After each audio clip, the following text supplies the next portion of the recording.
Adan Roba et ses bêtes arpentent le nord du Kenya en quête de nourriture, une tradition ancestrale. Mais depuis 2017 et la création d'un projet lié au crédit carbone, son quotidien a changé.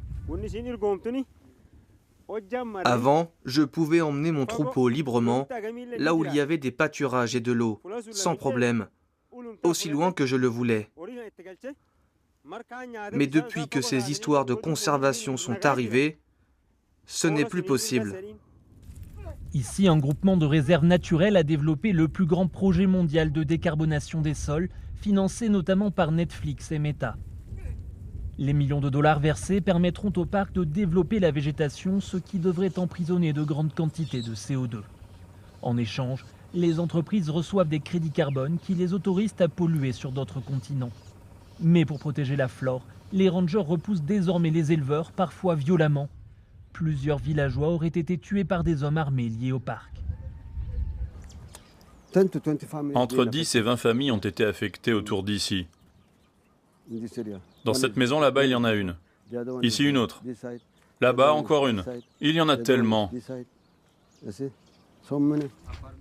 Des allégations invérifiables tant les enquêtes déplaisent.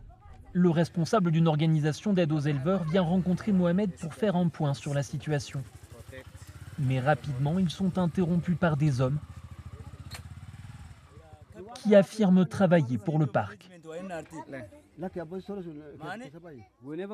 Dès que nous venons ici, qu'ils voient notre véhicule s'arrêter, ils envoient quelqu'un semer le chaos.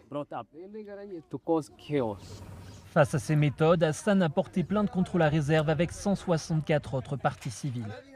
La Haute Cour a jugé la création du parc naturel inconstitutionnelle et ordonné le retrait des rangers armés. La conservation, nous en sommes très fiers. C'est dans notre culture. Nous n'avons aucun souci vis-à-vis de la conservation.